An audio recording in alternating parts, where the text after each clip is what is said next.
Préoccupé, je dirais même très préoccupé par rapport à la situation que traverse notre pays et qu'il considère comme pays frère.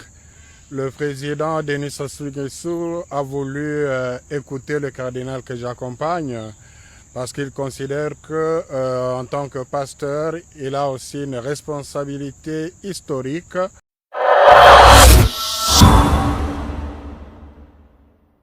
Avant de poursuivre avec la vidéo du jour, abonnez-vous à Action Denis Sassou Nguesso pour suivre de près les grandes réalisations qui façonnent l'avenir de notre cher Congo.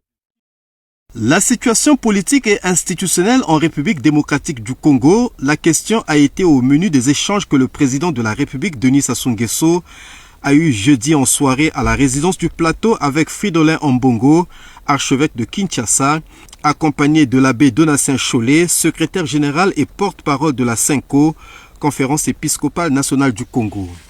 Cette rencontre a eu lieu après les contacts qu'Évariste Ndayishimiye, président burundais et président en exercice de l'Union africaine, a eu le 6 juillet dernier à Bujumbura avec l'opposition de la RDC et les principaux leaders religieux du pays.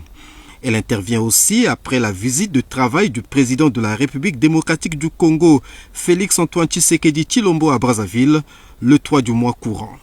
Préoccupé, je dirais même très préoccupé par rapport à la situation que traverse notre pays et qu'il considère comme pays frère.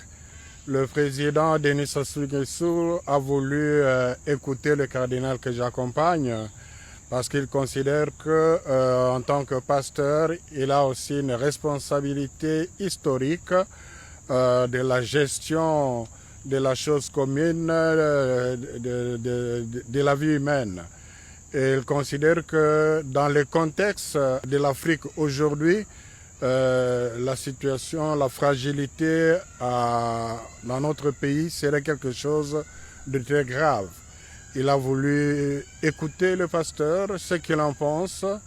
Il a dit qu'il avait aussi échangé avec notre chef de l'État, le président Félix Tshisekedi, et il nous a donné des conseils nécessaires pour nous aider à pouvoir sortir de cette crise. La fragilité dont a parlé le secrétaire général de la CENCO est entre autres due à la situation à l'est de la République démocratique du Congo. Vous voyez ce qui se passe de l'autre côté.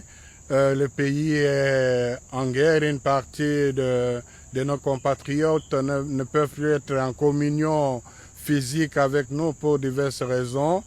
Les gens continuent à mourir sur le champ de bataille et ce n'est pas peu de choses. Sans vouloir le dire, cette fragilité serait aussi occasionnée par le débat passionné sur le projet de révision de la Constitution.